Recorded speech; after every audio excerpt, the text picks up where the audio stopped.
Welcome to the fourth video in our mindfulness series. Today we will be looking at how people generally identify themselves and how that affects everything really. And typically there are two main philosophies that people follow. One is what is the materialistic way of identifying ourselves, that we only have one lifetime, that we are material beings, and basically the goal then is also material, and it's a very short-term goal. And the other one is that we are actually spiritual beings having a material experience, that we do exist before this lifetime began and that we will continue to exist after this lifetime ends. And so basically we can observe in this world that most people are living their lives as if this is the only life they have.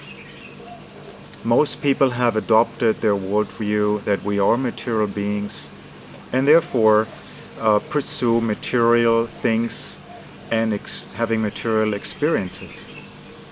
And if we indeed only exist temporarily and everything is finished at the time when this body ends, then this of course makes complete sense, because it doesn't make much sense to try to pursue longer term goals if there is not enough time to attain those goals.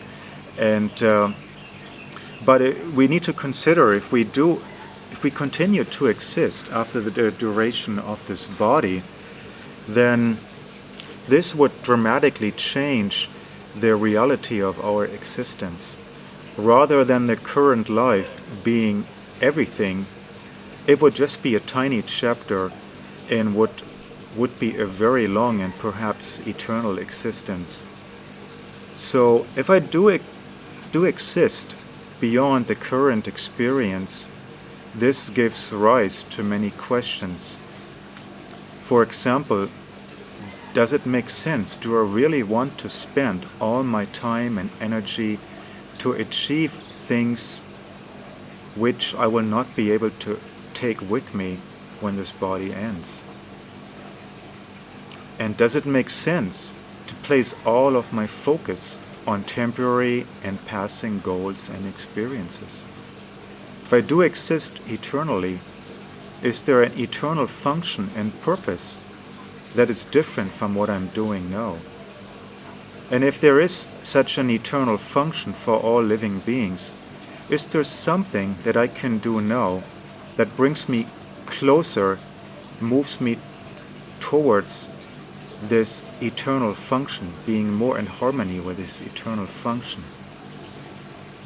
So these are questions which many of us probably don't consider very often, but if we want to have more fulfillment and happiness in our lives, it is essential that we actually understand more about our identity. This understanding then can serve as a foundation for everything else that we will be considering and looking at in connection with mindfulness and happiness. Thank you very much.